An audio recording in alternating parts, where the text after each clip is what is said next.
À plus, à plus, à plus, à plus.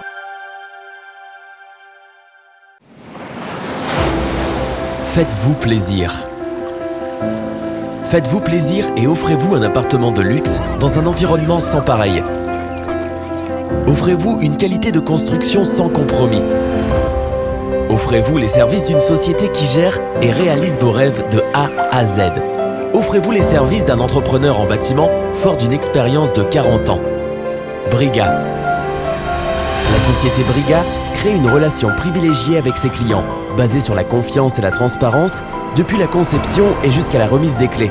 Une responsabilité assumée et un service de haut niveau, même après la livraison. Offrez-vous la sécurité et la tranquillité pour de nombreuses années. Briga est plus qu'une société, c'est une famille qui est toujours à vos côtés.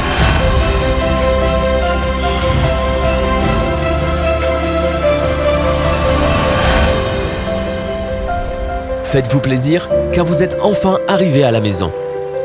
Briga.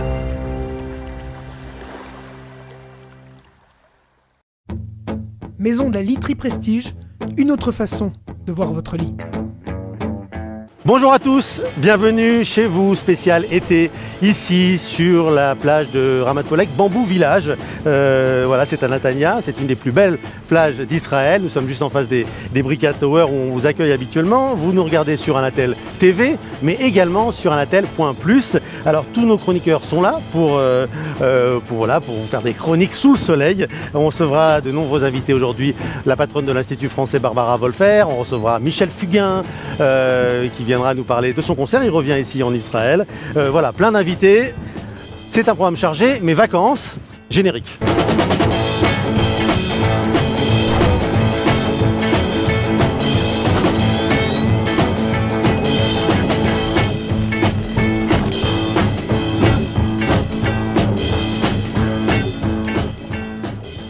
Merci de votre fidélité à cette émission. Nous sommes très heureux de vous retrouver ici, sous le soleil d'Israël. Et bonjour Audrey Nataf, comment ça va? Bonjour, ça va très bien. Alors vous êtes content d'être à la plage? Qu'est-ce que vous faites quand vous êtes à la plage vous? Je mets beaucoup de crème, je reste à l'ombre et je fais du surf évidemment. Ah oui, d'accord. Salut docteur Michael Larard, ça va? Bonjour, très bien. Et vous, la plage, vous faites quoi? Moi, je rentre mon ventre et j'obéis aux ordres de mon fils de 8 ans, Tiaron, chef de famille. Comment ça va docteur Josrienne? Bien, merci. Alors vous faites quoi vous à la plage? Je vais rentrer mon ventre aussi comme Michael, et puis je vais jouer avec mes enfants et mes petits-enfants, et je vais faire du bateau, je vais me baigner et je vais bouquiner. Bah oui, normal, classique. Judith Mergui? Je suis pas une grande fan, j'ai peur du sable, j'ai peur des requins, j'ai peur de l'eau, j'ai peur de tout. C'est pas évident. Ah, vous n'êtes pas à l'aise là? Non, je suis pas bien. D'accord. Vous avez de l'aide vous à la maison, Judith? Je passe du coq à l'âne, mais... Vous avez de l'aide à la maison? Vous avez, je sais pas, une femme de ménage ou... Ah non, non. Moi, ma femme de ménage, elle m'a larguée. En même temps, avoir une femme de ménage en Israël, tu m'excuseras, c'est un peu comme dater un mec un peu trop beau pour toi. Tu sais, tous les 2 jours, t'as peur qu'il te largue, voilà. À ce point-là, vraiment, c'est difficile? Ah non, mais attends, mais c'est vrai, attends, c'est comme avec ton mec, quoi, tu vois. Tu sais, tu envoies un WhatsApp, tu vois qu'il a pas répondu dans les 3 secondes, tu vois les 2 traits bleus là, pourquoi il y a les 2 traits bleus, pourquoi il m'a pas répondu, voilà c'est ça, c'est sûr, elle m'a largué. Je suis pas assez bien pour elle, je le savais. C'est si compliqué de garder une femme de ménage? Mais oui, parce que exactement comme pour ton mec, tu vois, et il faut savoir que ta femme de ménage en Israël, elle se fait draguer tous les jours par d'autres familles. Et alors attention, tous les coups sont permis, ne crois pas que ils vont se dire ah non attends, pas de touche, c'est une femme déjà casée, respect. Ah non. C'est l'inverse, c'est-à-dire qu'on est sur Cuba et séduction douteuse. Allez là, laisse-toi tenter, 2 heures de repassage, ça restera notre petit secret. Et puis après tout, frotter, c'est pas tromper. Bon alors c'est quoi les tuyaux pour garder une femme de ménage? Ah bah alors attends, déjà tuyau de base, ça tout le monde le sait, mais surtout tu fais bien le ménage à fond avant qu'elle arrive. Et alors attention, faut que ça brille, parce que si c'est pas nickel, elle se barre. Ensuite tu la couvres de sopalin, ok? Ici, tout se nettoie au sopalin. Le sopalin c'est sacré, en moyenne elle t'en consomme environ 18 rouleaux par séance, tu vois. Tu prends jamais des sous-marques pour tes produits, parce qu'elles aiment pas ça. Alors moi la mienne par exemple, tu vois, elle regardait, tu vois, zélo, et elle balançait tout ce qu'elle aimait pas, tu vois.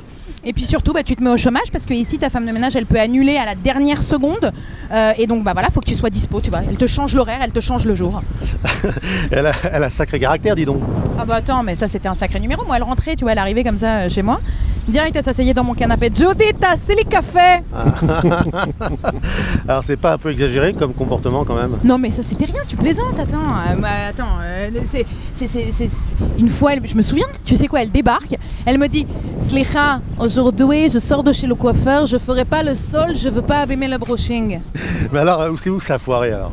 Ah ben je le sais, hein. Je l'ai dit à mon mari, c'est pour les étrennes de Hanouka, c'est sûr. Nous on lui avait offert un séjour au Club Med de Punta Cana. Je lui avais dit que c'était pas assez, tu vois. La famille d'en face, bah voilà, direct, ils ont proposé une Mini Cooper en cadeau, et ben elle est partie chez eux.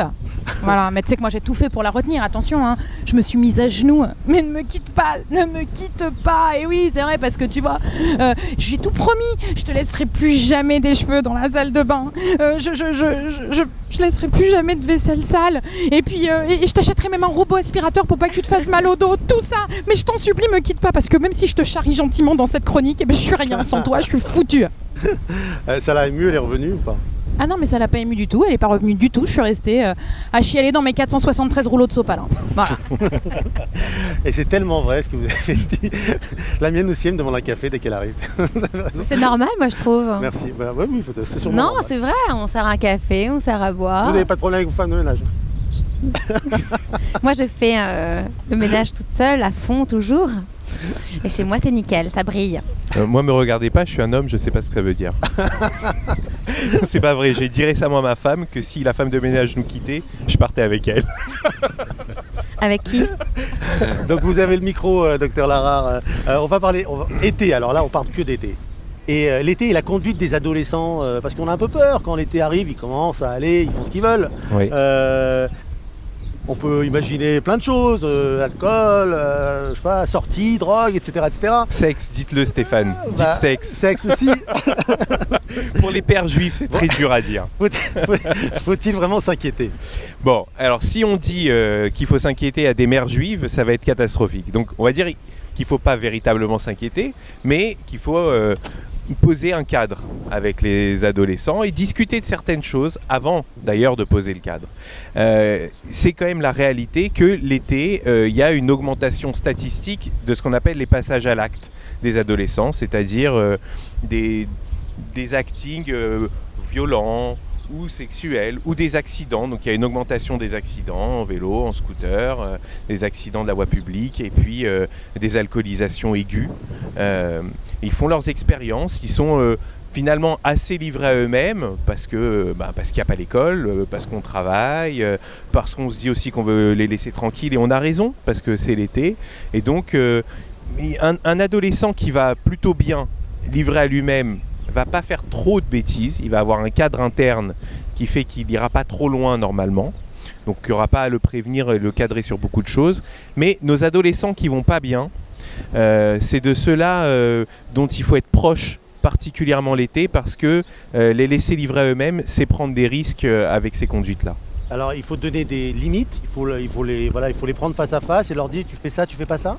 Alors il faut poser des limites, mais on parle bien d'adolescents, on parle pas de petits. C'est quel âge adolescent, 15, voilà. 17 ans 15, 16, 17 ans, ça c'est votre illusion, mais on peut dire à partir de 12, 13 ans, exactement. Ouais. Et puis on est en Israël. Alors ça, je peux faire un tout petit aparté, mais ici... Donc adolescent, c'est 8 ans ici. Ici, les ados à 13, 14 ans, 15 ans, ils me disent mais tous mes copains israéliens, ils sortent jusqu'à 4h du matin, on les laisse tranquilles, et moi je suis le seul à rentrer, je suis le seul à à être géolocalisé toutes les demi-heures, etc. Et bon...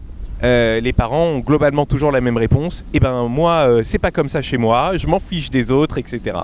Et les deux sont dans le vrai. Donc il va falloir faire un compromis, il va falloir trouver un consensus, il va falloir se comprendre surtout. C'est-à-dire que il faut expliquer à nos enfants pourquoi nous, on n'est pas d'accord avec ce cadre-là. Et pourquoi on va lui demander de faire un effort par rapport à ses copains. Mais il faut aussi lui expliquer et accepter de faire, nous, un effort par rapport au cadre qu'on avait en France. Parce que si on est, et là je rejoins la question globale de poser les limites, si on est dans une pose de limite qui est rigide, qui est non discutée, elle va être excessive et elle va être totalement décrédibilisée par le jeune. Ça, c'est le problème numéro 1. C'est que les jeunes gens, ils me disent bon, elle me fait, ma mère ou mon père, ils me font une liste de trucs à pas faire.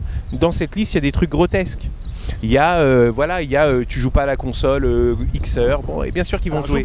Donnez-nous un exemple précis. L'alcool, par exemple. On se dit, voilà, tu vas faire des soirées d'été. Comment lui dire de faire attention à l'alcool? Et pourquoi? Bon. Il faut expliquer, Ils sont au courant. 12 ans, l'alcool, c'est chaud quand même, non? Non, Ouais. Non, mais attends. allez, on Non, parle de il y a 15 des ans, là. interdits, on va parler Bah oui, concrètement. concrètement. Un adolescent 12, 13, 14 ans qui va aller boire de l'alcool en soirée, il doit être puni par les parents. Et si ses copains sont pas punis, c'est son affaire. Donc là, il faut poser un cadre strict, même antipathique, même qui lui a l'air un peu excessif. C'est pas grave, il est quand même petit. Et à un moment donné, c'est important qu'il y ait un cadre repérable. Après, il faut s'adapter à une réalité. Ils ont 15, 16, 17 ans, on sait bien qu'il y a un peu de bière ou voire plus. Donc, il ne faut pas diaboliser les choses parce que quand on les diabolise, une fois qu'ils ont passé le cap, c'est-à-dire on lui dit pas une goutte d'alcool, une fois qu'il a bu une bière et qu'il ne s'est rien passé, il trouve qu'on est ridicule avec ça. Une fois qu'il a fumé une cigarette et qu'il ne s'est rien passé, il trouve qu'on est ridicule. Une fois qu'il a tiré une taffe sur un joint, on trouve qu'il est ridicule. Pour autant, on ne va pas lui dire bois une bière, fume une cigarette et tire une taffe sur un joint. Et donc, il faut dire la vérité aux enfants. Il faut leur dire qu'on sait qui vont éventuellement prendre des choses, qu'on n'est pas d'accord, mais qu'au moins ils soient dans un certain contrôle. Et ce qui est à ce moment-là important, c'est d'adapter à l'enfant, à l'adolescent qu'on a en face de nous. Il y a des adolescents qui sont assez cadrés, qui sont très anxieux et qui ont besoin qu'on dédramatise les choses, qu'on les déculpabilise et qu'on leur dise qu'ils peuvent venir nous voir. Et puis il y a des adolescents qui ont tendance à aller trop loin. Et donc eux, il faut leur montrer les risques que ça comporte. Merci, docteur Larare. Je voulais qu'on salue également le chef Olivier Atwell. Comment ça va, Atwell, chef Olivier Atwell. Vous allez bien? Très très bien. Merci de nous rejoindre ici. On va se revoir dans un instant. Vous allez nous expliquer ce que vous faites là. Enfin, on imagine bien. Hein, voilà. On imagine bien. À tout de suite, Olivier. Le chef Olivier. Merci beaucoup, docteur Larare. Audrey Nataf. Ça y est, c'est à mon vous. tour? Bah oui, c'est à vous. J'adore. De quoi vous allez nous parler aujourd'hui? De méditation. Ça ne m'étonne pas. C'est marrant, ça, j'étais sûr de ça. Alors écoutez-moi bien, j'ai attendu très longtemps avant de parler de ce sujet-là. Bon, d'accord. Alors, du coup, là... Est-ce que ça s'apprend la méditation? Non, alors là c'est beaucoup trop tôt comme question. Déjà, bon, je vais vous d'accord. expliquer ce que c'est. Dites-nous. Non, parce qu'en fait, on va être très clair. Ceux qui ne savent pas encore ce que c'est ou qui n'ont pas encore commencé, sachez que vous avez encore... C'est maintenant qu'il faut s'y mettre, parce que d'ici 5-6 ans, maximum, ceux qui ne pratiquent pas la méditation quotidienne, on va les regarder un peu comme ceux qui se lavent pas les dents le matin ou qui prennent pas de douche. En fait, c'est une question d'hygiène. Voilà. Ceux qui font la prière, c'est comme la méditation? Alors oui, éventuellement, mais ceux-là, ça va. non, ça va. Je leur conseillerais même de prendre des cours de méditation et d'apprendre à pratiquer pour que leur prière soit effective. Voyez, Parce que prier, dire des mots aussi, les pensées sont par-ci par-là, et c'est comme si On vous appelle ça aviez, la kavana voilà. en prière. Donc lire le botin, que ce soit en hébreu voyez- ou en français, ça n'a pas beaucoup d'intérêt. Par Vous voyez, contre, Stéphane, excuse-moi Audrey, mais vous voyez ce que ça donne quand on pose pas de limites aux adolescents? Ça devient... alors je vais vous expliquer. Docteur Lara, elle est spéciale pour vous. C'est vrai? Ouais. Alors, Elle le sent un peu toutes, j'avoue. C'est vrai, j'ai Mais l'impression. celle-là, C'est fait juste pour me grand. persécuter. Non. Alors on va vous expliquer. Déjà, on va faire une grande différence entre méditation et relaxation. Ok. Vous voulez savoir déjà? Ça, c'est pas il y mal. a un c'est massage et l'autre c'est... Non. La méditation, c'est pour être présent. La relaxation, c'est pour être détendu. Alors, être présent va amener de la détente, mais l'inverse, c'est pas forcément vrai. Vous me suivez? Ouais. En gros, qu'est-ce que c'est la méditation? C'est une technique d'observation de soi, d'accord, qui va permettre de gagner en qualité de présence. Alors là, le problème, c'est que jusqu'ici, la méditation, c'était connu pour le bien-être spirituel, le bien-être physique, c'est depuis des millénaires. Effectivement, la prière serait une sorte de méditation si on apprenait à le faire avec précision. Mais là maintenant, en plus, il y a des preuves scientifiques qui sont juste, mais qui s'accumulent et qui s'accumulent et qui s'accumulent, et personne n'est encore en tailleur. Là, il va falloir faire quelque chose. Je vous On est explique. d'accord que juste que c'est pas lié à une religion ou quoi que Ce ce n'est soit. pas religieux du D'accord. tout. Il n'y a pas de, comme on dit ici, Mais d'Avodazara. Mais non, au contraire, si vous apprenez à méditer très concrètement, derrière, vos prières seront quelque part beaucoup, c'est ce que vous disiez, seront juste beaucoup plus valables. D'accord. Ok, alors qu'est-ce qui se passe en gros quand on médite? Quand on médite, effectivement, il y a plusieurs formes de méditation, il y a plusieurs façons, plusieurs écoles, on va dire, etc. Moi, je vais vous parler de celle qui est la plus scientifiquement, concrètement rigide, on va dire, la plus basique, Allez-y. car il n'y a pas de fioriture. En gros, qu'est-ce qui se passe? C'est que dans notre tête, il y a 1,5 million de pensées. On pense tout le temps, C'est vrai. tout le temps, sans s'en rendre compte. Et malheureusement, ces pensées, en plus d'être la plupart du temps dysfonctionnelles, n'est-ce pas, monsieur Larare? Et bien, en plus de ça, ces pensées-là, elles sont tout le temps tournées vers le passé ou vers le futur. Tout le temps. Si vous en chopez une comme ça au vol, vous verrez, vous êtes dedans. Et donc, méditer, ça va être porter son attention sur quelque chose de très précis, de très concret, une sensation physique. Donc souvent, c'est pour ça qu'on dit observer sa respiration, ou ça peut être ses sensations sur la peau. Et en faisant ça, eh ben, en fait, c'est un enfer. C'est vraiment comment maîtriser son esprit. Les pensées vont arriver comme ça, comme s'il y avait en permanence des télés allumées. Et parfois, alors on a plusieurs chaînes en même temps. Le volume peut être plus ou moins fort. Ça peut être un peu un cauchemar. Et donc méditer, ça va être prendre conscience que ce blabla-là, eh ben, c'est pas nous. Le blabla, on peut le mettre à distance. Et à force de l'observer, eh ben, on va se dire, mais en fait, je ne suis pas ce blabla. Et ce blabla-là, on va taire le volume. Vous, par rapport aux drogues que vous preniez, c'est-à-dire à l'âge adolescent. Non, mais alors, écoutez-moi bien. Il y a des sujets sur lesquels vous pouvez charrier, je n'ai rien à cirer. Mais la méditation, c'est juste une urgence existentielle pour l'humanité. Qu'on soit bien clair. Merci. Et alors, malheureusement, c'est terrible. Mais Audrey, il vous reste une minute. Non, Allez-y. c'est terrible. Pourquoi? Parce que je ne peux pas vous dire, mais méditez. Ça ne marche pas, c'est pas cohérent. Ça marche pas. On doit dire ça tranquillement, en fait, si, On comme fait ça. On a compris maintenant. On fait ça où? Sur la plage? Alors par exemple, sur la plage, on peut faire ça déjà tranquillement, marcher de manière consciente, on réfléchit on essaie de sentir l'empreinte de son pied dans le sable. C'est bourré en fait. Non, mais c'est très... Vous vous rendez pas compte. Écoutez, je veux bien vous donner des cours particuliers à tous, si vous voulez. Apprenez à méditer, c'est une urgence. C'est bon, vous voulez voir des trucs un peu scientifiques, ça vous fait plaisir? Allez, dis-nous là. On y va. Alors, Il vous la reste 30 longévité, secondes. ça vous va ou non, on s'en Allez-y, fiche? vite. En 8 semaines de méditation, d'accord, Oui. quotidienne, on reconstitue de la matière grise, les mecs. Sérieux, quoi. Vous Moi, êtes en moi train j'essaie juste plutôt d'en perdre de la matière. Ben, tu vas en perdre. général, donc, perdre de la matière aussi, évidemment, réduction du stress, on va baisser le cortisol. Enfin bref, les bénéfices scientifiques et sur la santé, ils sont juste hallucinants. C'est aberrant, c'est un truc qui coûte rien, c'est gratuit, il suffit juste de s'asseoir. quand Je sais la pas. méditation vous Moi, j'ai commencé vraiment dans le dur il y a 5 ans. Dans le dur. Dans le dur, c'est-à-dire pas juste... Parce que le yoga, c'est pas de la méditation en soi. Les postures de yoga, ça fait plus de 10 ans, mais ça, c'est pour préparer la méditation. À un moment donné, il faut s'asseoir et faire le silence. Et pour faire le silence et savoir ce qui se passe vraiment, qui on est, eh ben, il faut faire taire un peu tout le blabla et juste l'observer et voir ce qui se passe. Et ça, c'est juste magique. Et quand on fait cette expérience-là, évidemment qu'on a envie, comme moi, de le dire à tout le monde, mais méditer, c'est urgent. Et pour les enfants aussi, ça s'apprend dès maintenant, en fait. Ça devrait être tout de suite. Merci beaucoup. Audrey Nataf, on a tout. C'était tout compris. la chronique sur la méditation la moins calme que j'ai jamais entendue de ma vie. Mais je sais, c'est horrible, hein. J'aimerais c'est parce tellement. qu'on- c'est Mais parce si qu'on je l'a- vous le dis comme ça, vous on l'a allez encore embêté, prendre 20 Audrey. ans. Vous avez pas le temps de méditer, mais vous avez le temps de méditer le matin, vous? Attention, là, vous frappez, alors dites oui, Parce que si vous n'avez pas 10 minutes pour méditer, à ce moment-là, vous devez méditer 20 minutes. Non, je voudrais juste confirmer quelque chose. Je ne suis pas un praticien de la méditation, mais je vois en consultation, et depuis des années, une différence entre les gens qui pratiquent la méditation et ceux qui ne la pratiquent pas. Il y a vraiment une manière d'être au monde Donc, il va dans qui est votre sens. Et particulière. ça se voit aussi au scanographe, Vous- d'ailleurs. Ça se voilà, voit dans le ça fait cerveau, donc, ça se voit à tous les niveaux, deux niveau plans, là, hormonal. un pour, un non. Mais Alors, pas du tout, il n'y a pas de pour ou contre. On est super. je- Non, je non, la Stéphane, taquine. c'est injuste ce que vous êtes en train de faire. Vous êtes en train encore de créer de la dualité partout. Et justement, il est temps d'arrêter ça. Mais Oh, oui, vous avez mettons-nous raison. tout nus et communions tous ensemble. Je Judith. veux pas trop la taquiner parce que c'est sérieux. Non, mais c'est vraiment c'est sérieux. sérieux pour Audrey.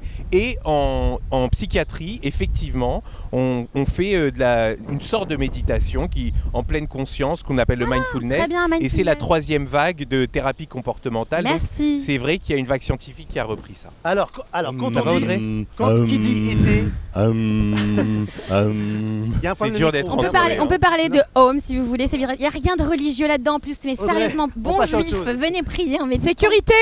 Sécurité. Alors regardez, et l'été, quand on pense à été, on pense à bonne table, non? Bonne table, une petite salade, un petit vin frais. Alors on a le chef Olivier qui est avec nous aujourd'hui. Vous savez, je vous l'ai présenté il y a 5 minutes. Bonjour chef Olivier. Bonjour Stéphane. Comment ça va? Très très bien, merci. Bon alors regardez, vous êtes déjà chef Olivier, chef à domicile, c'est ça? Tout à fait. Je Vous suis venez à chef, domicile chef à domicile et également intervenant En conseiller, Tout à fait. etc. Consultant. Et puis auprès voilà, des vous avez fait même transporteurs. des émissions françaises très célèbres en France, il y a une époque. Voilà, voilà. Tout à Alors vous fait. avez choisi aujourd'hui de nous proposer un menu d'été évidemment.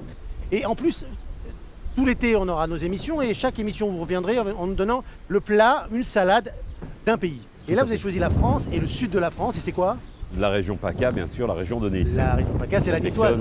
Particulièrement. La niçoise. Alors, Voilà. qu'est-ce qu'on met dans une vraie niçoise? Alors, Allez-y. dans la niçoise, il y a tout et n'importe quoi qui se fait. Aujourd'hui, nous allons parler de la vraie recette salade niçoise.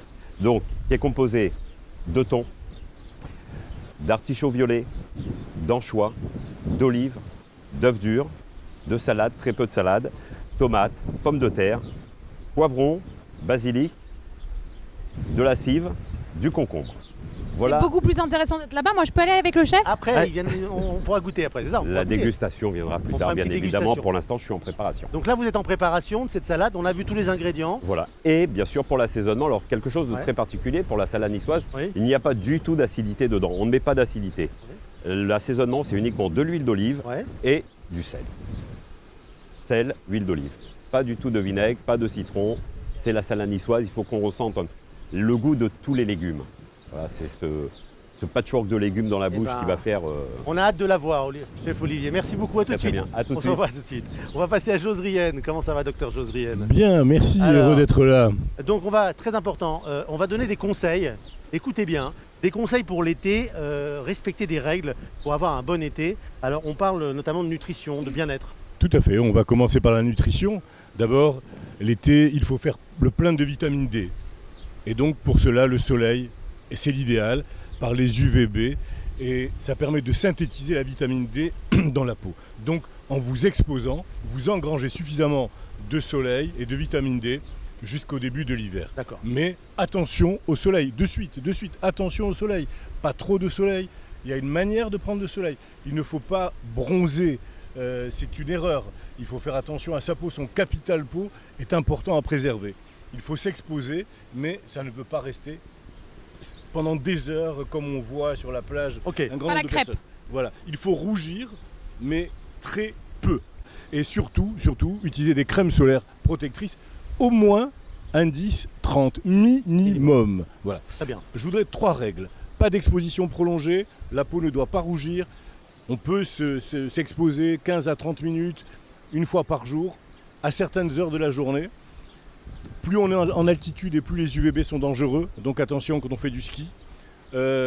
Et puis il y a des heures où Ski il en faut se pleine août à Tel protéger. Aviv, j'ai un peu de. Mais bon, non, mais ça peut, hein, pourquoi Non, pas. mais c'est un peu important.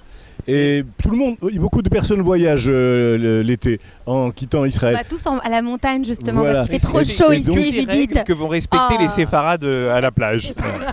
Tout à fait. Et Docteur. il faut juste se protéger à certaines heures de la journée, entre Bien sûr. 11h évident. et Et 15h où le soleil est très important. La nutrition. À la nutrition. Alors il faut vous gaver d'antioxydants. L'oxygène qui nous permet de vivre est aussi un poison, car il donne naissance à des radicaux libres. Ils sont impliqués dans le vieillissement, dans les cancers, dans le diabète, l'Alzheimer, la maladie de Parkinson, la DMLA également. Donc nous allons consommer des antioxydants qui vont neutraliser, en partie bien sûr, l'action délétère de ces radicaux libres. Alors il faut Exemple. manger des fraises, des myrtilles, des framboises, des raisins, des abricots, des Açaï. tomates, des melons. 3 conseils. 3 à 4 portions de fruits ou de fruits secs par jour. Une portion de fruits, c'est-à-dire une pomme, une banane ou 2 kiwis. Et puis les fruits d'été sans modération. Les fraises, encore une fois, 13 fraises ou 20 framboises, ça s'appelle une portion. Ou bien 2 abricots ou un demi-petit melon ou une pêche. Déshydratation. Faut-il boire? Ah, d'abord, je voudrais vous parler du barbecue, Ah, barbecue. si vous permettez. Le barbac, Alors, ça devient ah oui. intéressant là. Alors, dites- Le sport Léomi, le sport national en Israël, eh bien le barbecue pose des problèmes. Les aliments grillés au barbecue donnent lieu à une libération de composés cancérigènes dangereux, qu'on appelle les amines hétérocycliques ou les hydrocarbures aromatiques polycycliques. Mais quelle racera cette Et ce émission sont- Eh oui, mais ce sont des substances très Bon, c'est mutagènes. important quand même. Donc On il faut donne faire des conseils. attention. Grosso modo, faut résumer que tout ce qui est kiffant donne le cancer. Mais non, c'est pas non, vrai. non, pas du tout. Simplement, Oh. il faut les manger. Il faut manger ça intelligemment, avec modération. D'accord. Et donc, ça veut dire comment? Qu'est-ce qu'on va faire? Eh bien, il faut éviter que les graisses, en pratique, tombent sur les braises. Donc, il faut utiliser un grill électrique ou bien le barbecue classique, mais en élevant la grille à plus de 15 cm de hauteur D'accord. et éviter de manger de la viande roussie ou de la viande carbonisée, Ok. préférer les viandes maigres, et puis il faut cuire des tranches de viande peu épaisses. Merci beaucoup. Voilà. C'était plutôt complet, c'était très bien. Merci docteur Jo. Bravo, Zriel. docteur. On va parler de la saison croisée France-Israël dans un instant. Nous allons recevoir la patronne de l'Institut français. Voilà, et puis on aura aussi Michel Fugain tout à l'heure en ligne dans un instant, juste après la pub. Maison de la literie Prestige, une autre façon de voir votre lit. A plus, A plus, A plus, A plus. Publicité.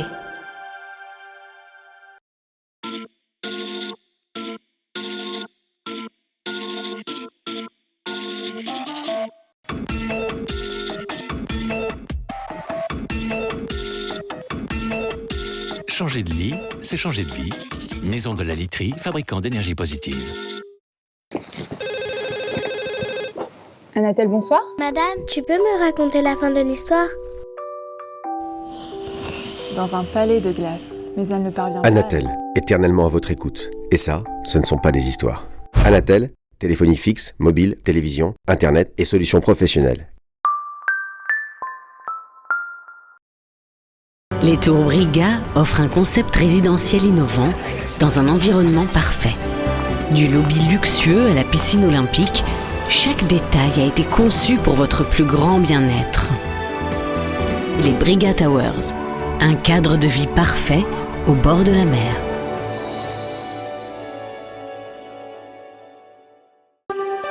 A plus, A plus, A plus, A plus. Publicité. Maison de la literie Prestige, une autre façon de voir votre lit.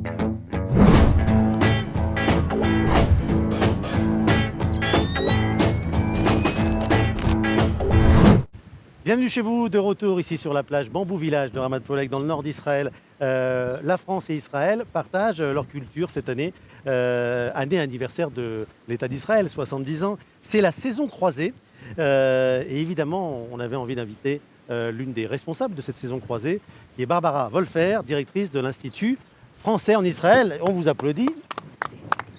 Bien sûr d'être là, d'être venu de Tel Aviv, où se trouve l'Institut français Rothschild. Boulevard Rothschild, au numéro 7. C'est un très bel endroit là-bas. Très bel endroit. Ouais, sympa, vous êtes bien?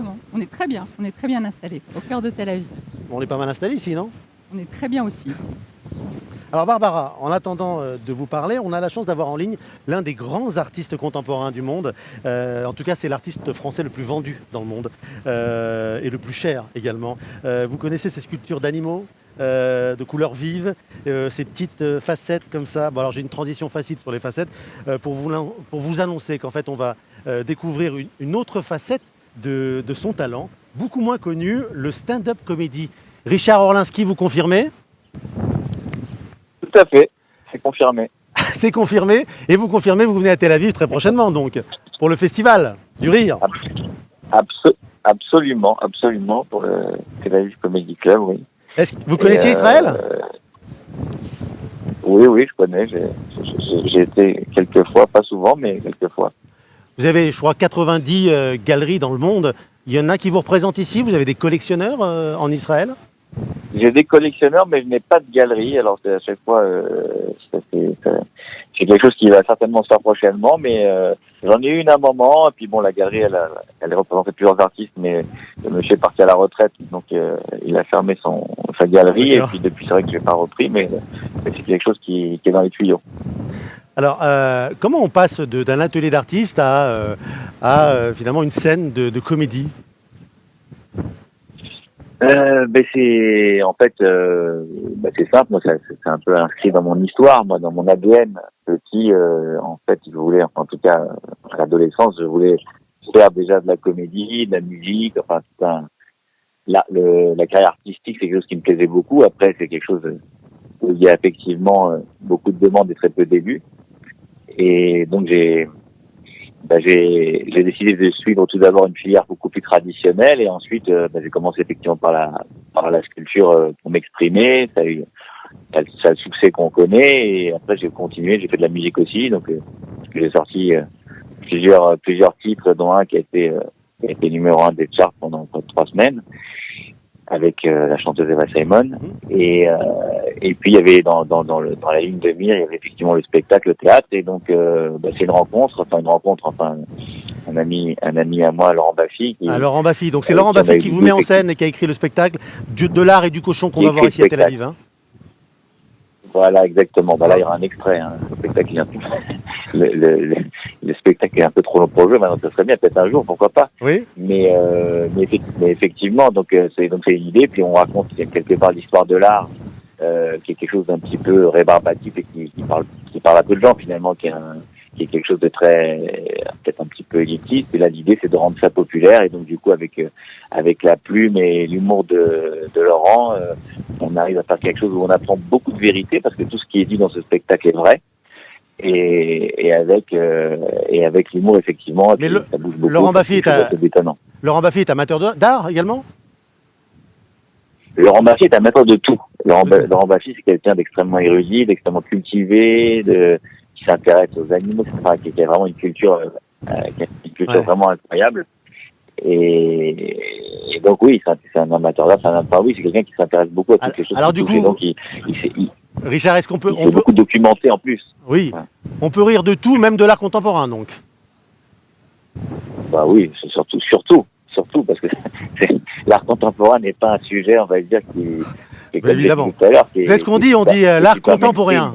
Vous connaissez cette expression, l'art contemporain. Oui, absolument, l'art contemporain. Mais c'est pas faux, hein. C'est pas faux. De toute façon, l'art contemporain, c'est un melting pot, on met plein de choses à l'intérieur. Après, c'est un mélange, voilà. Puis on en fait ce qu'on en veut, et puis voilà. Mais bon, l'intérêt, moi, c'est en tout cas, mon intérêt pour la scène, c'est de se repartager avec le public et avec le plus grand nombre des choses qu'ils n'auraient peut-être pas eu d'eux-mêmes, ils n'auraient pas été découvrir. Donc, quelque part, on amène et on apprend d'ailleurs des anecdotes très intéressantes. On peut en parler pendant un an. Moi, j'ai appris des tonnes de trucs en faisant ce spectacle. Vous allez en mettre dans le spectacle, j'imagine. Alors, on rappelle que c'est début août, c'est ça, le festival des frères Smadja, qui débute. Alors, on aura évidemment, tout est inscrit, puisque c'est un long programme, en fait. Vous participez à quelques, mais ça dure du 5, 8 août, 9 août, 12 août. Il y a Kev Adams qui arrive. Vous partagerez la scène avec lui? Tout à fait. Moi, je viens avec Kev, en fait. C'est Kev qui m'a invité, en fait, qui est à l'initiative de cette opération. Et quand il m'a proposé, évidemment, j'ai tout de suite trouvé l'idée très intéressante. Et les frères Smadja m'ont appelé derrière. Et donc, j'ai trouvé que c'était intéressant et bon, on a parlé de la scène, du public, et donc ça m'a tout de suite enthousiasmé. Et il paraît qu'il y a un public qui est très réceptif, tout ça. Donc c'est vraiment les conditions sont des très bonnes conditions pour s'exprimer. Donc voilà. Et donc effectivement, je participe à deux soirées. Je ne peux pas vous dire exactement lesquelles. Celle effectivement qui est hostée par Kev, et l'autre aussi, je pense. Vous serez le dimanche 12 août, par exemple, avec Kev Adams. Voilà, le 12, et il y en a une autre, je sais pas, je pense que c'est peut-être le 13, il me semble. C'est le 12 et le 13, je crois. Voilà, c'est ça. Écoutez, on vous souhaite bon courage, bonne chance, surtout sur scène, pour ce comédie one-man show, Tel Aviv. C'est le Tel Aviv Alors Comedy merci Club. Judith. Ça s'appelle le Tel Aviv Comedy Club. Voilà, les dates, on les a, ils sont inscrits juste ici. Et vous serez sur scène, Kev Adams. Voilà, on remercie aussi les frères Smadja pour cette organisation. Chaque année, c'est une très belle fête du rire ici à Tel Aviv et en Israël. Richard Olinsky, vraiment, on attend de vous voir sur scène très vite. Vous y serez aussi, Judith? Et ouais, bien sûr. J'étais sur l'édition 1 l'année dernière. Avec déjà Elise Moon, Bérangère Krief et compagnie. Et puis là, on a des super artistes qui reviennent, donc bien sûr aussi Kev Adams. Et je suis hyper heureuse, d'autant plus que pour l'instant, je suis la seule femme sur cette affiche. Mais non. Il en faudrait plus quand même. Vous êtes d'accord avec moi? Il en faudrait plus. Alors prenez le micro parce que c'est à vous. Vous connaissez ce Comedy Club? Un petit peu. Ouais. Bon, c'est bien qu'il se passe des choses comme ça. Vous êtes contente? C'est très bien. On les encourage. Vous les encouragez, exactement. Alors vous êtes directrice de l'Institut français ici en Israël. Ça correspond à quoi? Alors à quoi sert l'Institut? On est là pour promouvoir la langue française, la culture française, mieux la faire connaître en Israël, et puis aussi pour favoriser les échanges universitaires et scientifiques. D'accord. Alors l'année croisée débute, enfin a débuté depuis quelques temps. A débuté déjà. Donc c'est un vrai événement. Ça tombe d'abord dans l'anniversaire de 70 ans d'État d'Israël. C'est très très riche. J'ai vu le programme. Il y a beaucoup de choses à voir. On va parler un peu du programme. C'est beaucoup de préparation, ce genre? Oui, c'est une très longue préparation. Alors la saison elle-même avait été décidée en 2013 à l'occasion d'une visite du président François Hollande qui avait proposé ça à nos partenaires israéliens. Et donc, alors on n'a pas commencé à travailler en 2013, mais ça fait quand même 18 mois qu'on travaille très activement à la préparation de cette saison croisée. Donc c'est de la culture, évidemment, un échange culturel entre les deux pays, mais pas que. Pas seulement, puisque donc, alors, la France a l'habitude d'organiser des saisons croisées. Elle l'a déjà fait avec d'autres pays. On a eu la Colombie récemment et la Corée récemment. Et donc, on est très heureux que ça se fasse avec Israël. Et donc, c'est un événement qui est bien sûr centré sur la culture, qui au début était vraiment un événement culturel, mais qui s'ouvre aussi. Évidemment, avec Israël, on s'est ouvert à l'innovation, puisque c'est un sujet extrêmement important. La gastronomie, par exemple, aussi, et des échanges scientifiques. Oui, c'est-à-dire qu'il faut s'adapter au pays dans lequel qu'on reçoit. En fait, c'est un échange, c'est un véritable échange, c'est-à-dire qu'il y a, lorsqu'on parle de saison croisée, il va se passer des choses à Paris, en France? Alors, ça s'appelle saison croisée, donc c'est bien un exercice mutuel. Et ça veut dire que donc, pendant 6 mois, on a donc commencé le 31 mai, et on va finir à la fin du mois de novembre. Pendant 6 mois, en même temps, en France et en Israël, on va avoir ici en Israël des événements français. Et en France, on va avoir des événements israéliens pendant ces 6 mois, dans les domaines qu'on a évoqués tout à l'heure. D'accord. Tout se passera bien en France avec les événements israéliens, on ne peut pas redouter on a évidemment on a évidemment des critiques qui s'expriment. Alors voilà, il y a une liberté d'expression, donc on laisse ces critiques s'exprimer. Ça ne nous empêche sûrement pas de travailler, surtout parce qu'on croit en ce qu'on fait. Il y a eu des très beaux projets qui se sont mis en place entre des partenaires français et des partenaires israéliens. Ils ont travaillé depuis de longs mois ensemble. Il y a une vraie confiance qui s'est construite. Et il y a des partenaires qui ne se connaissaient pas entre eux. Mais donc, je pense que tout va très bien se passer. Très bien. Vous connaissiez un peu ce principe? L'Institut français? Non, l'Institut évidemment, mais la saison croisée? La saison croisée, oui, j'en ai beaucoup entendu parler. Et je pense que c'est fondamental puisque vous connaissez mon combat d'ailleurs pour le fait de faire parler d'Israël pour autre chose que son histoire politique et son conflit. Donc je pense que c'est hyper important que les gens découvrent à chaque fois Israël sous un autre angle, et je pense que c'est à travers des projets comme ça que ça peut se faire. Et des beaux projets, puisqu'il est vraiment travaillé le programme. C'est très haut niveau. Exactement, on a un programme très important, alors à la fois en quantité, puisque donc ici en Israël, on va avoir une centaine, même 120 projets français. En France, on en aura autant, au moins autant. Donc en termes de quantité, mais aussi en termes de programme. Alors ce sur quoi on a axé cette saison, c'est la création contemporaine, ce qu'on a dit tout à l'heure, et donc qui comprend l'innovation. Donc ça veut dire des artistes pas forcément très établis, on en a quelques-uns. On a ouvert une exposition Christian Boltanski au musée d'Israël il y a quelques jours. C'est un grand artiste. C'est un très grand artiste, mais on a aussi des artistes plus émergents. Et donc l'idée dans les deux sens, c'était justement de faire connaître des nouvelles choses au public et donc de pouvoir découvrir tout ça. C'est aussi pour ça qu'on n'a pas travaillé sur la question du patrimoine, parce que la France est connue pour son patrimoine. Déjà, on voulait vraiment travailler sur la création contemporaine. Très bien. Alors, on pourra consulter évidemment le programme qui est très long sur Internet, sur votre site Internet. Il y aura de la danse contemporaine exceptionnelle. Israël est très aussi très en vue ici. Exactement. Alors, par exemple, pour citer un projet qui aura lieu en France, la Batsheva, qui est la grande compagnie. J'ai vu récemment le spectacle récent, c'était exceptionnel. Venezuela, sans doute. Oh là là, le dernier spectacle. Donc, la Batsheva va avoir une très grande tournée en France, à Paris, à Montpellier, à Lyon, à Sète. Donc, une très grande tournée. Donc le public français aura la chance de pouvoir aller voir la Batsheva. Et puis bien sûr, ici en Israël, on va aussi avoir des spectacles de danse. On a déjà commencé. On a eu Boris Charmatz au Festival d'Israël la semaine dernière. On a également du hip-hop avec le spectacle The Roots de la compagnie Acro-Rap de Kader Atou. Et puis on va avoir aussi à l'automne au Centre Suzanne Delal tout un cycle de danse de compagnies françaises qui vont venir à Suzanne Delal. Et il y a quelque chose qui va vous plaire aussi, Yohann Halimi. Dans le cadre du 4e Festival international du film de Haïfa, le bureau des légendes d'Éric Rochant, la série, ils viennent tous, toute la série télé vient en Israël. Mathieu Kassovitz aussi. On n'est pas sûr que tous viennent, mais on espère avoir un maximum de l'équipe. Mathieu Kassovitz. On ne sait pas encore, mais on espère. S'il vient, c'est bien parce qu'ils viennent rencontrer l'équipe de Fauda. Wow.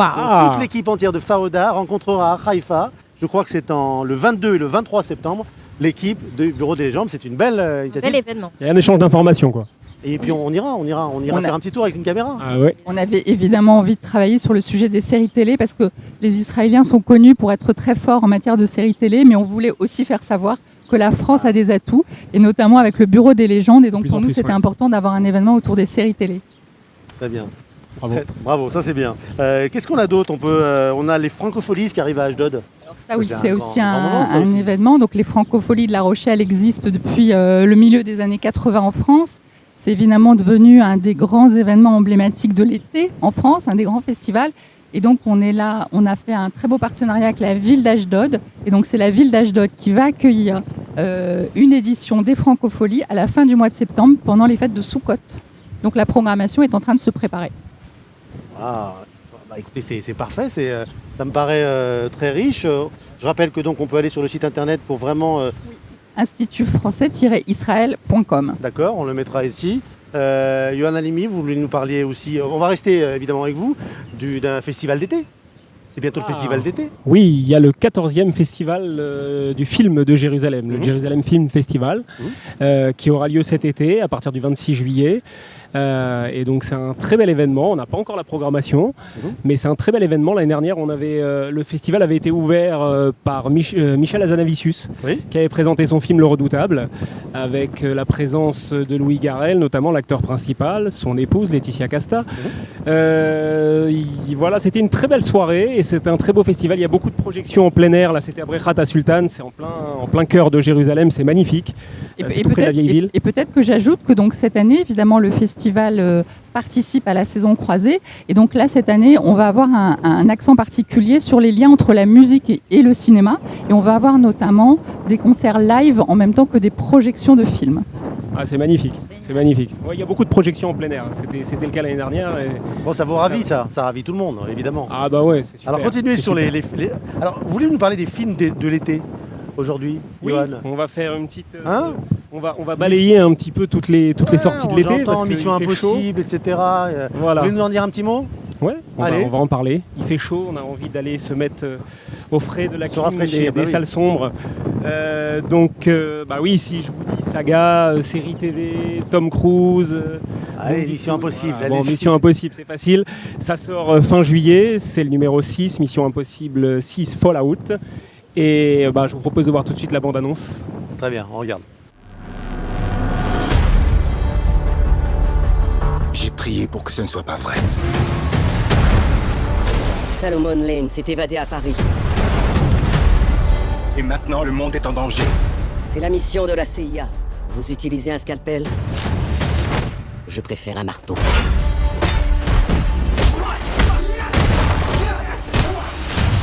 C'est pas une bonne idée. C'est pas ce qu'on dit à chaque fois, honnêtement. Il n'est pas là que pour observer. C'est un tueur. Je n'ai confiance qu'en vous trois.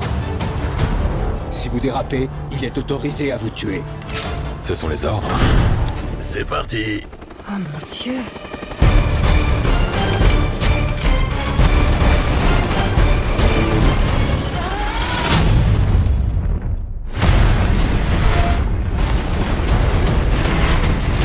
Mission Impossible, Fallout, au cinéma le 1er août. Voilà, donc pour moi c'est la série actuelle, on va dire la saga actuelle au ciné, la plus réussie, surtout la plus constante. Je trouve qu'il y a 6 épisodes, j'ai pas encore vu le 6e, mais les 5 précédents sont vraiment tous d'un très bon niveau, tous avec une identité un peu particulière. Et puis là, vous l'avez vu dans la bande-annonce, ça pète encore plus, Tom Cruise repousse encore les limites. C'est toujours plus... Il paraît qu'il s'est blessé sur le film, c'est possible ça? Il se blesse souvent sur les tournages de Mission Impossible et il tente des choses complètement folles. Il a des problèmes avec la compagnie d'assurance. Il est plutôt jeune. Je sais pas ce que tu appelles par tout jeune, Stéphane. Tom Cruise est toujours jeune. Avec qui? Très jaloux de Tom Cruise. Et puis tout jeune, il va faire bientôt... il a plus de 35 ans de carrière, Tom Cruise. Ah, d'accord. C'est énorme. Et toujours au top. Quoi d'autre? Un autre film? Alors, pareil, là, si je vous dis un des meilleurs films de super-héros, à part les Dark Knight, Batman, non? Ça vous dit rien? Bon, si je vous dis que vous pouvez y aller avec les enfants et que vous devez y aller avec les enfants. Indestructible. Voilà. C'est ça? Les Indestructibles 2. Comment on dit en anglais déjà? C'était leur site? The Incredibles. The Incredibles, c'est ça. Voilà, quel accent. Donc, écoutez, là aussi, je vous propose de voir la bande-annonce, ça a l'air vraiment génial. Ah ouais? Ok, regarde. Tu t'es lavé les mains? Avec du savon. Tu les as bien séchés? Quoi? Il y a que des légumes là-dedans? Qui a commandé des légumes? C'est moi. Sinon, est-ce qu'il est prévu qu'on en parle un jour? De quoi? Du sujet tabou, évidemment. Quel sujet tabou? Le nouveau travail de maman. Il est temps, grand temps de réparer nos erreurs. Aidez-nous à faire sortir de l'ombre tous les super. Nous devons changer l'opinion des gens sur les super-héros. Et pour cela, Elastigirl est notre meilleur atout. Meilleur que... moi? Wow! J'adore le nouveau travail de maman! Oh, merci, jeune homme.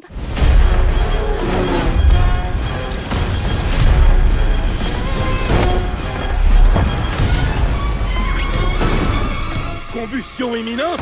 Qu'est-ce que ça veut dire? Enfile ton costume, ça va chauffer. J'arrive, je me dépêche. Où est-ce que tu te dépêches? T'as intérêt à te dépêcher de rentrer. Donc les indestructibles. Voilà, The Incredibles. Voilà, exactement. Donc c'est le 2e épisode. Le premier était franchement génial. Je trouve vraiment que ça regorge d'idées. Il y a beaucoup plus d'idées, par exemple, que dans tout ce qui se fait actuellement, tous les Marvel et tout. Donc moi, je suis super impatient. C'est un film de Pixar, Disney, et on va y aller avec les enfants. Il faut y aller avec les enfants. C'est génial. Alors, vous avez le droit encore un. Vous choisissez lequel? Un film. Encore un film? Oui. Ah, alors si je dois en choisir qu'un seul, oui. Je dirais, allez, on va parler d'un film. Si je vous dis qu'il faut 11 hommes pour faire 8 femmes, ça va te plaire, hein, toi. Je vois pas pourquoi, parce qu'à chaque fois on me pointe c'est la du doigt suite sur des d'Ocean's grands Eleven. thèmes. Ocean's Eleven. Voilà, Ocean 8. Ils n'ont pas tous été bons, ces Ocean's Eleven. Non, ils n'ont pas tous été bons, mais là, c'est assez original parce qu'en fait, c'est un spin-off avec des femmes. Et alors, qu'est-ce qu'elles vont voler? Et pas des moindres, hein, quand même. Tout à fait. Et pas des moindres. Et pas des moindres. Voilà, il y a un casting de fou, encore une fois, comme dans tous les Ocean's Eleven. Il y a Sandra Bullock, Kate Blanchett, Anna Hathaway, et puis Rihanna même. Rihanna, exactement. Et qu'est-ce qu'elles vont voler? Une rivière de diamants. C'est original, non? Ah, ça rappelle quelque chose, ça. Une petite anecdote en France, c'est ça. Ok. Merci beaucoup, Yohann Halimi. Voilà, vous vouliez rajouter? Oui, je voulais rajouter quelque chose pour cet été, puisque donc l'Institut français habituellement fait la promotion du cinéma français et fait connaître le cinéma français. Mais on a depuis l'année dernière et cette année, on reconduit cette opération, et notamment dans le cadre de la saison croisée, une opération qui s'appelle Un été de cinéma israélien en français. Et qui donc permet aux francophones qui ne parlent pas suffisamment l'hébreu d'accéder au cinéma israélien, puisque nous sous-titrons les films en français, et donc ça va démarrer le 15 juillet jusqu'à début septembre, exactement. Génial. Exactement. Et donc on a 8 films israéliens qui sont projetés pendant l'été, sous-titrés en français. Un peu partout en Israël ou Alors, on est à Tel Aviv pour démarrer. Peut-être qu'on sera à Jérusalem cette année. On est en train de discuter avec eux. Ils sont intéressés. Mais en tout cas, à Tel Aviv. C'est une belle initiative. Ouais. Bravo. Allez, on va faire un tour du côté du chef Olivier. Comment ça va, Olivier? Où est-ce qu'on en est sur la salade? Très très bien. Où on en est sur la salade? Donc j'ai commencé le montage. J'ai détaillé tous les petits légumes. Donc pour les disposer joliment dans l'assiette, donc sur une base de roquettes, de salade. J'ai disposé les tomates autour, j'ai intercalé les œufs, puis là on va commencer à élaborer l'assiette, et tout à l'heure vous allez pouvoir vous régaler visuellement et gustativement. Merci beaucoup, voilà. Olivier. Chef Olivier avec nous. Vous restez avec nous pour goûter la salade ou pas? Plaisir. Alors, on vous a donné des devoirs de vacances, en fait. On vous a pas dit? Enfin, ça m'a été un peu soufflé par Yohann Halimi là-bas. Merci Yohann pour cette... Et donc, on a décidé que les chroniqueurs allaient devoir donner leur avis sur un livre, un film de cet été, pour donner un petit conseil pour l'été, un bon bouquin, un bon livre, une bonne musique à écouter, le tube de l'été. Donc merci Yohann pour cette initiative. Et vous avez tous lu un livre pour l'émission. Judith. Bah, c'est compliqué, j'ai dû apprendre à lire pour l'émission, du coup, pour son exercice, là, voilà. Donc voilà.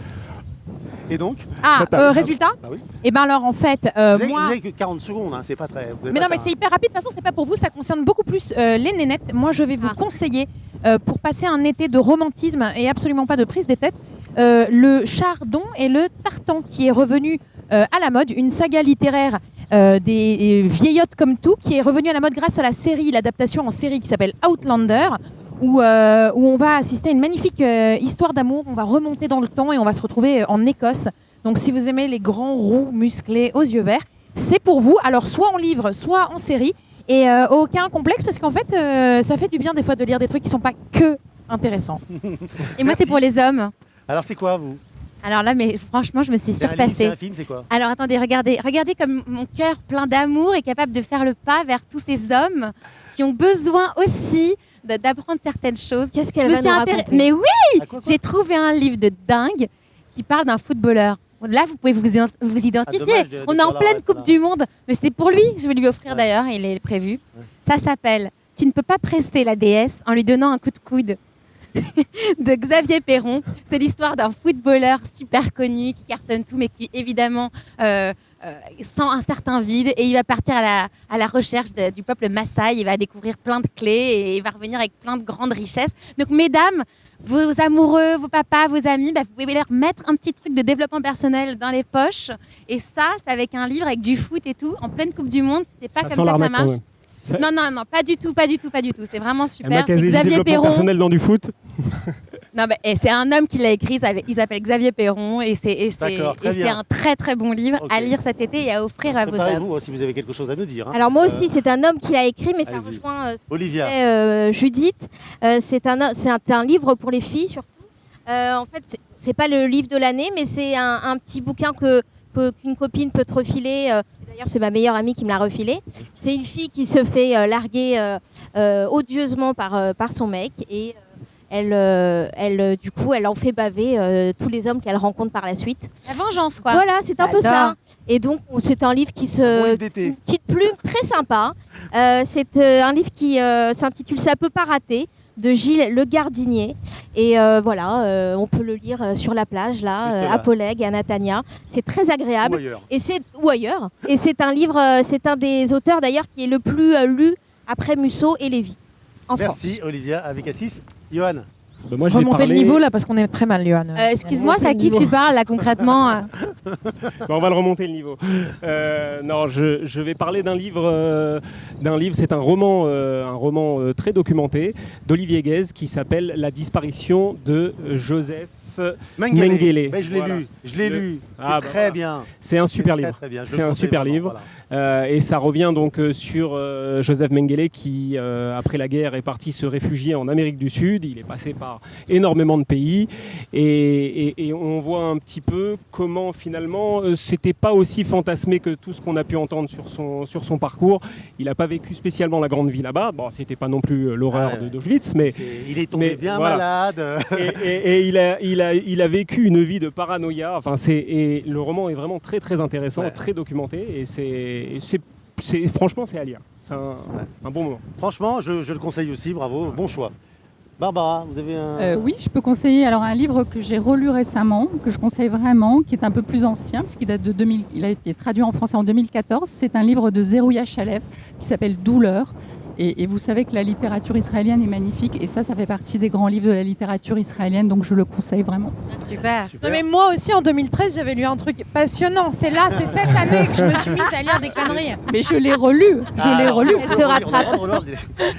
Merci Barbara Wolfer. Merci beaucoup d'être venue jusqu'à nous. On rappelle quand même que voilà, la saison a commencé. Elle a commencé et elle va durer jusqu'à la fin du mois de novembre, que le programme est en ligne sur le site de l'Institut français d'Israël, institutfrançais-israël.com. On a beaucoup d'événements, venez nombreux. Merci beaucoup, voilà, on vous applaudit franchement pour cette belle saison. Et merci encore, et on vous revoit très prochainement ici, voilà, dans cette mission en français en Israël. C'est bien, non? Faire une émission en français en Israël pour un public francophone qui nous écoute nombreux et qui va rester avec nous parce que la suite va être aussi intéressante. On va parler de plein de choses et on aura une surprise, vous verrez. À tout de suite. Maison de la literie Prestige, une autre façon de voir votre lit. A plus, A plus, A plus, A plus. Publicité.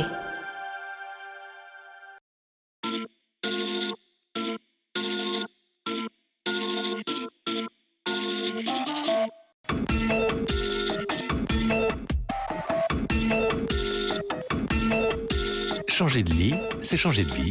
Maison de la literie, fabricant d'énergie positive. Anatel, bonsoir. Madame, tu peux me raconter la fin de l'histoire? Dans un palais de glace, mais elle ne parvient pas. Anatel, éternellement à votre écoute. Et ça, ce ne sont pas des histoires. Anatel, téléphonie fixe, mobile, télévision, internet et solutions professionnelles.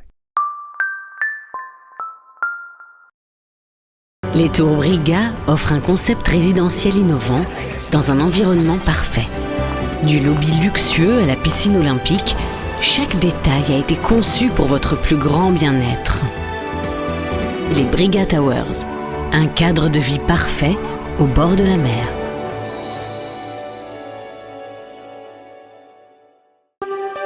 A plus, A plus, A plus, A plus, publicité. Maison de la literie Prestige, une autre façon de voir votre lit.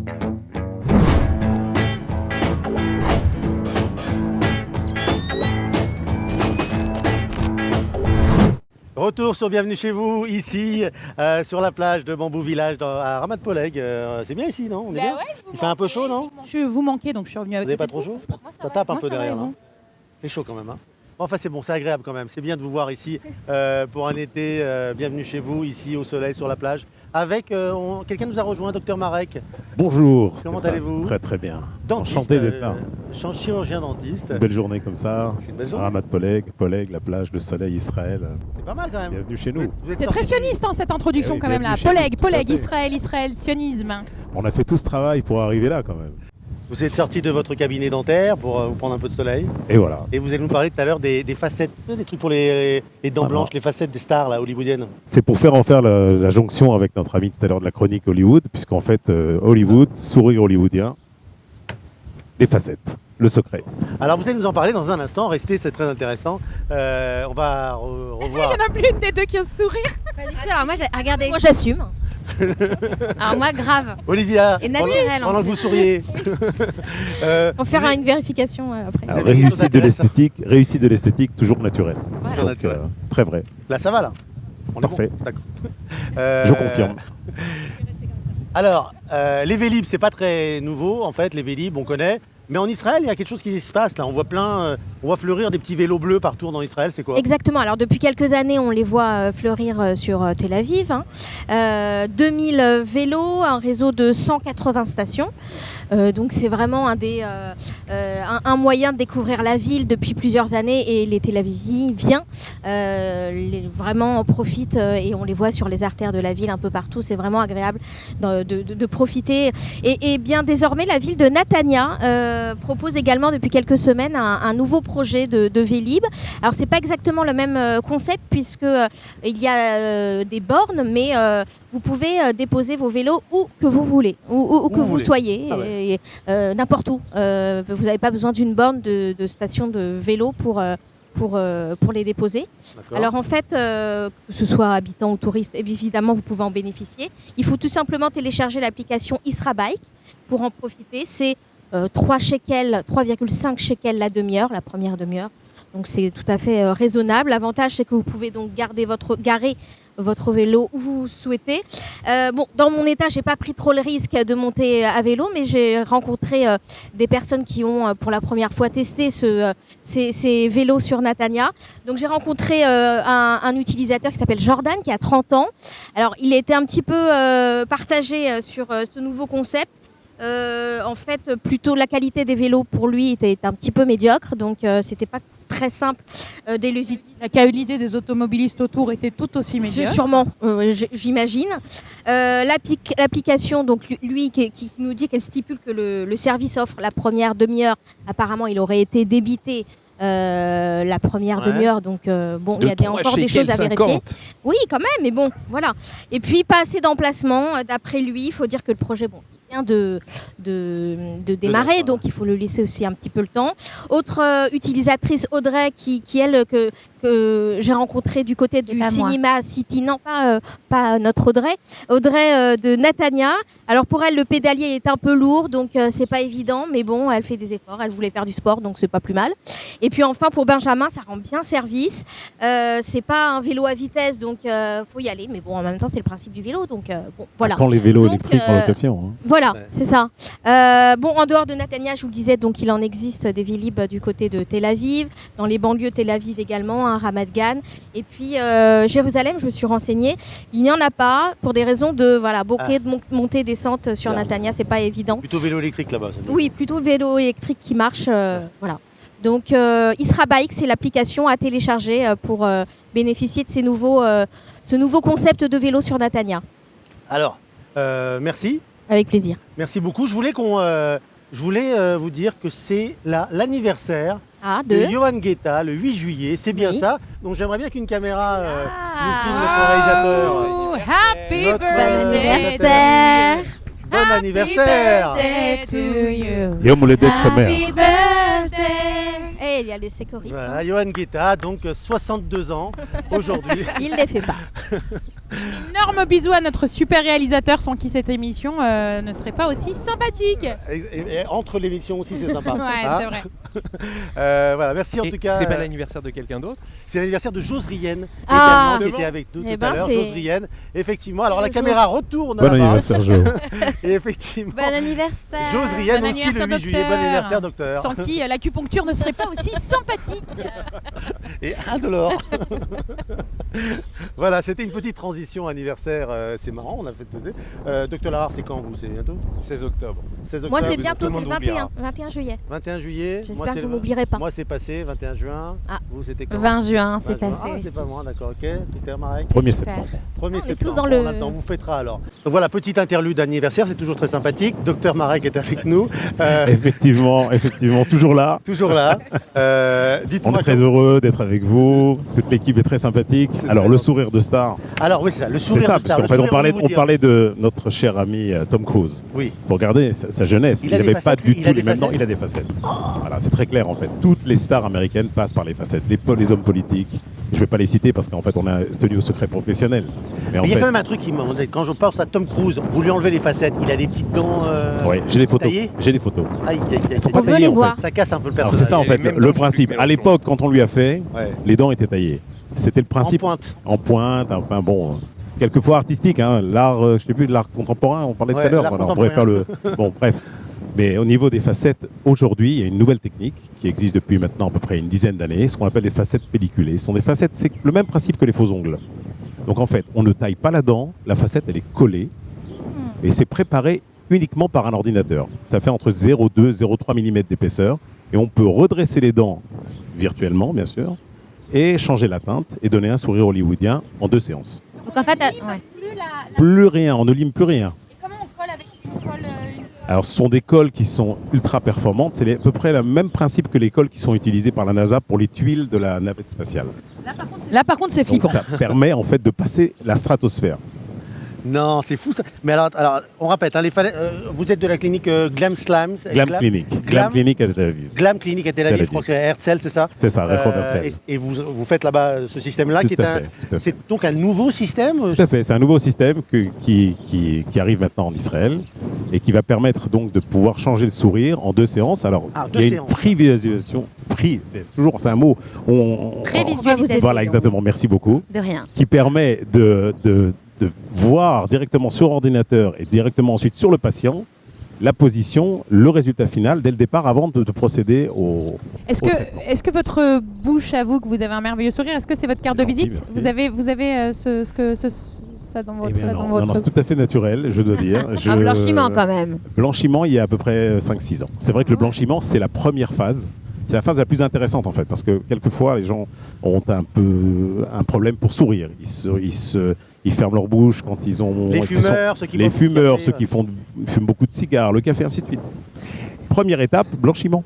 Est-ce que ça Si, ça n'abîme suffit pas l'émail des dents? C'est ce qu'on entend souvent. La grande blague, c'est de dire oui, ça émaille, parce que ça abîme, comme ça après on passe aux couronnes. Mais bon, non, sans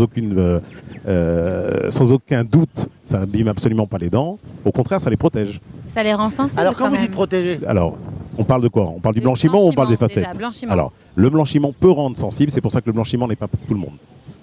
Les cas d'indication sont très importants. Alors, c'est vrai que tous les systèmes de blanchiment qu'on trouve sur je ne vais pas citer de marque, mais dans les grandes pharmacies, bon, c'est pour faire joli, on va dire, c'est du Maquillage, quoi. subconscient, un peu de maquillage.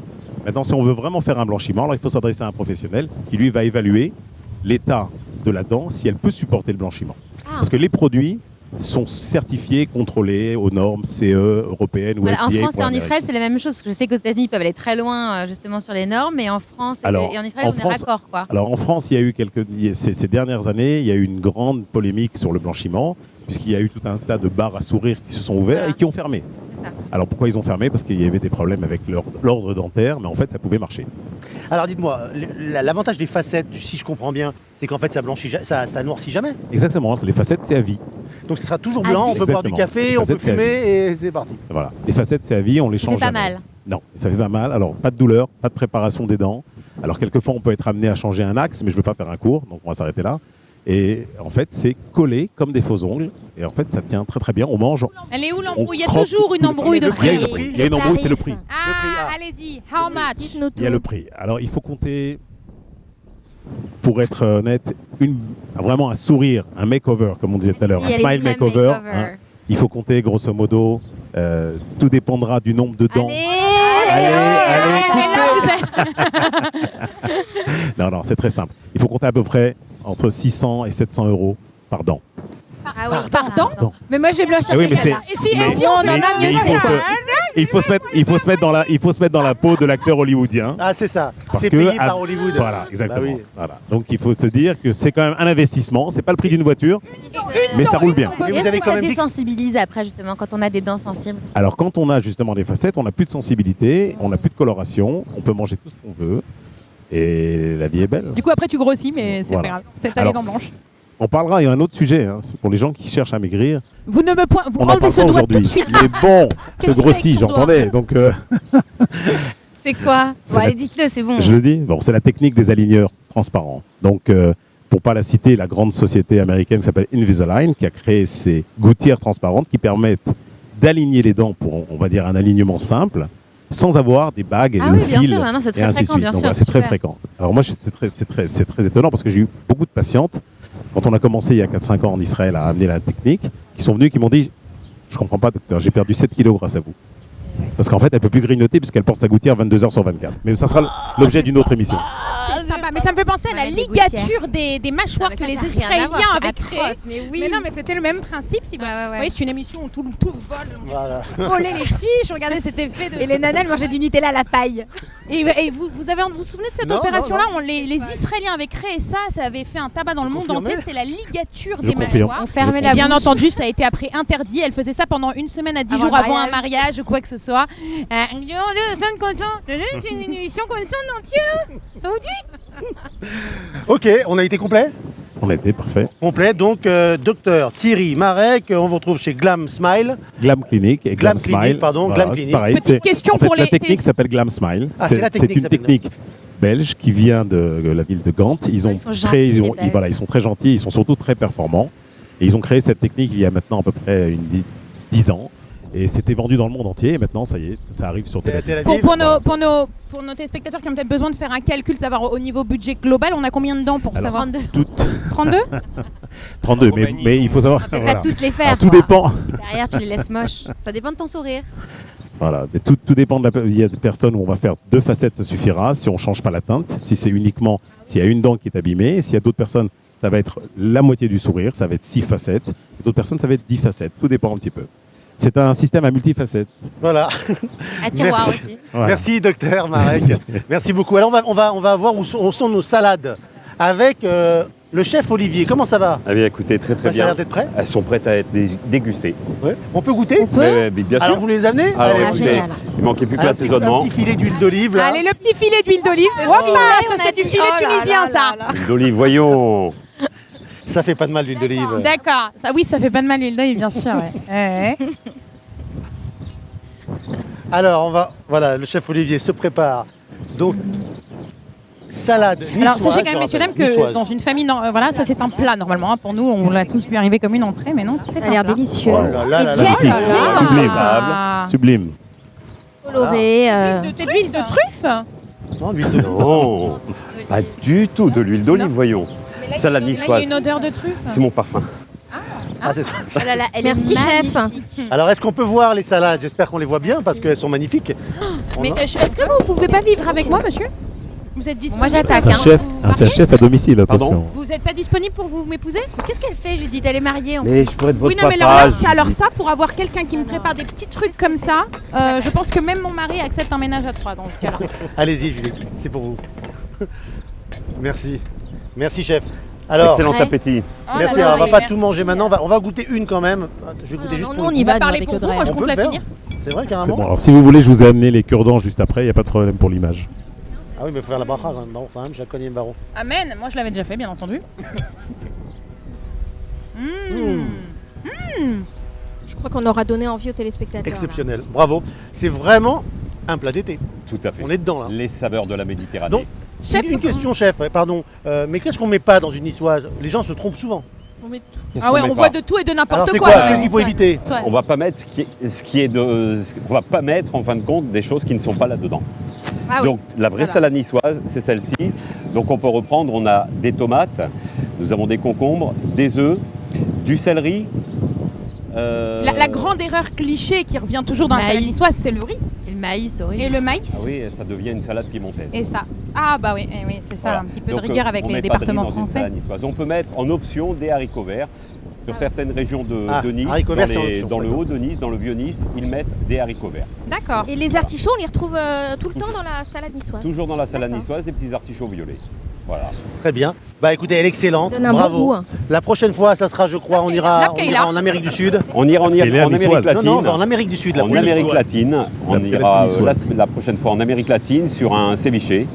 Ah, ça Donc, c'est la prochaine l'origine, émission. Ah, c'est bon, ça. Véritable origine, quand on passe par l'Amérique du Sud, on ne peut pas louper le ceviche. Merci, chef Olivier Atwell. On l'applaudit quand même pour ça, parce qu'il a passé une heure là, derrière, à la chaleur. Merci. Judith, avant qu'on se quitte, parce qu'on a mangé cette salade, c'est très bien, mais il manque quelque chose. Il y a quelqu'un qui est en ligne avec nous, qui veut nous faire une surprise. Il va revenir en Israël, parce qu'il a déjà chanté, donc c'est un chanteur. C'est un beau roman, ça vous dit quelque chose? Michel Fugain est en ligne avec nous. Oui, je suis là. Bonjour Michel Fugain, vraiment c'est un plaisir, un honneur de vous avoir. Bonjour à tous.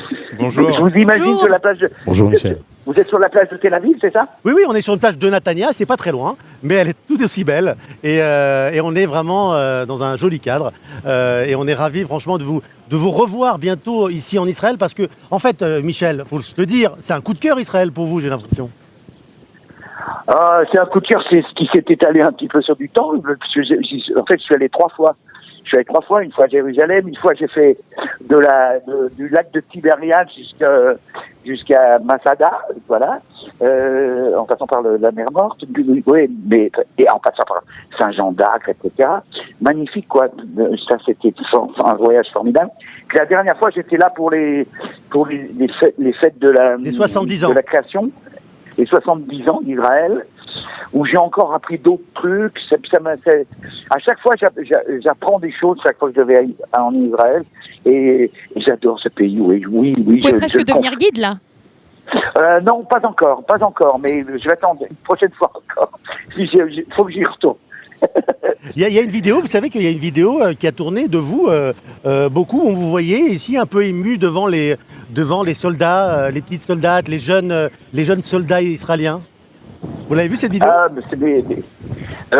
J'ai pas vu la vidéo, j'ai vu ce que quand j'ai répondu à une question qui était ça vous fait quoi et j'ai dit un truc qui a fait le buzz, et je m'attendais pas à ça, parce que c'est simplement j'ai contrôlé que Tsahal c'est une armée d'enfants, quoi.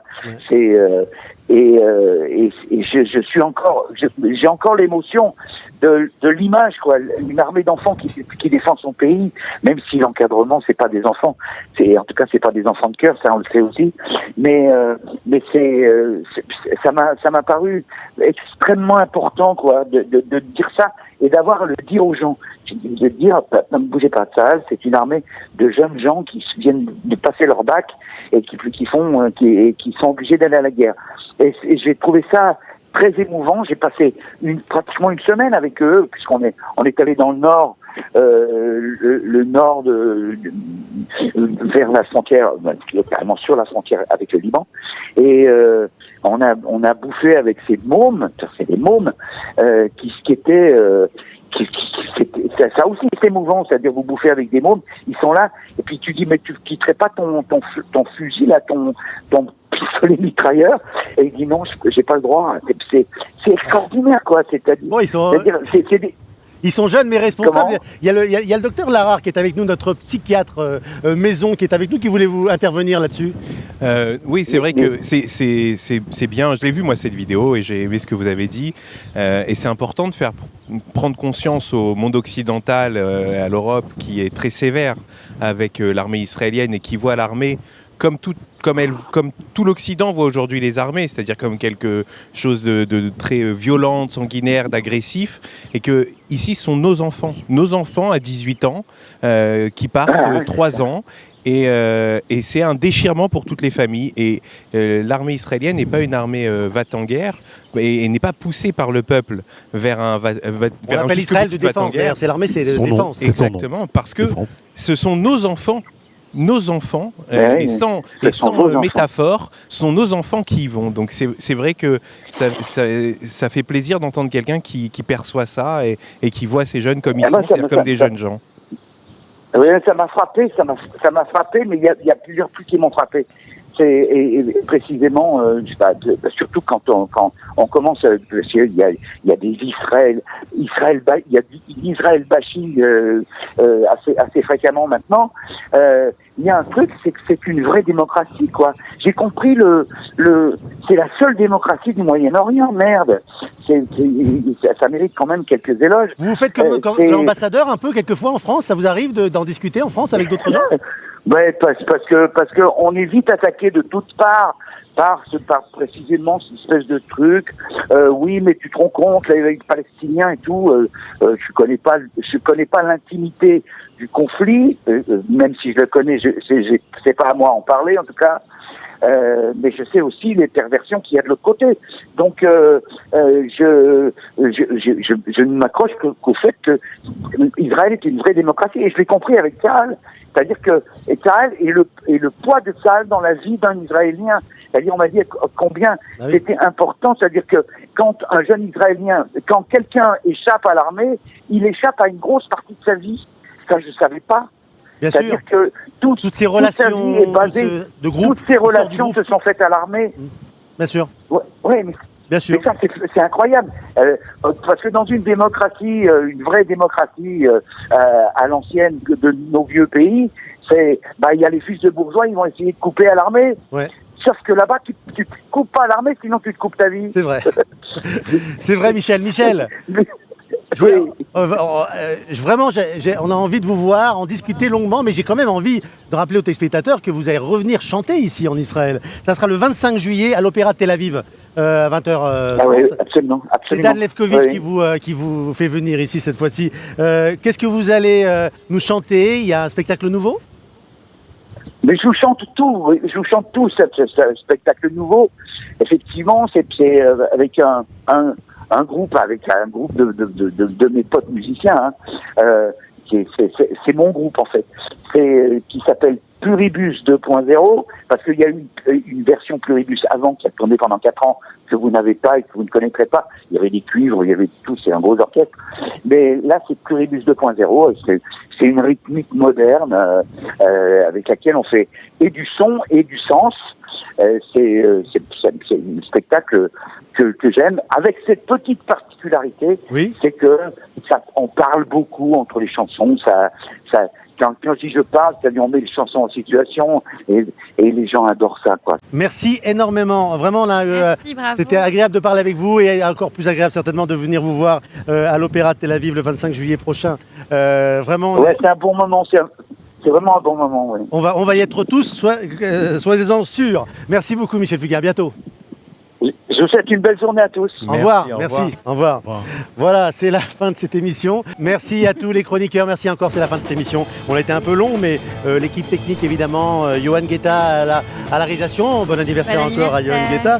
Direction artistique, évidemment, David Sidbon. L'équipe d'Anatel, Liron Chemouni. On a exactement Amor, et c'est le patron de la plage ici, du Bambou Village de Natania. Et merci à vous de votre fidélité, évidemment. Vos messages d'encouragement aussi, quand on vous croise comme ça dans la rue, ça fait toujours plaisir. Et alors, on va se retrouver le 2 août, entendez bien, le 2 août en direct du Kikar Atzmaout à Natania. On va faire une émission comme ça, en public, mais ça sera en public.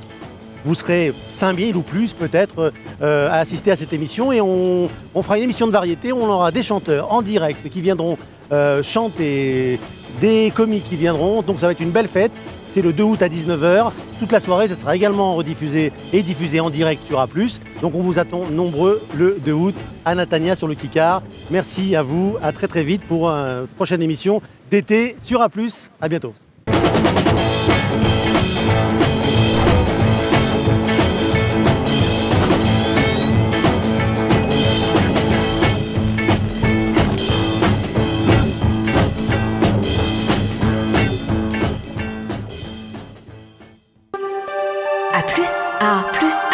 A plus.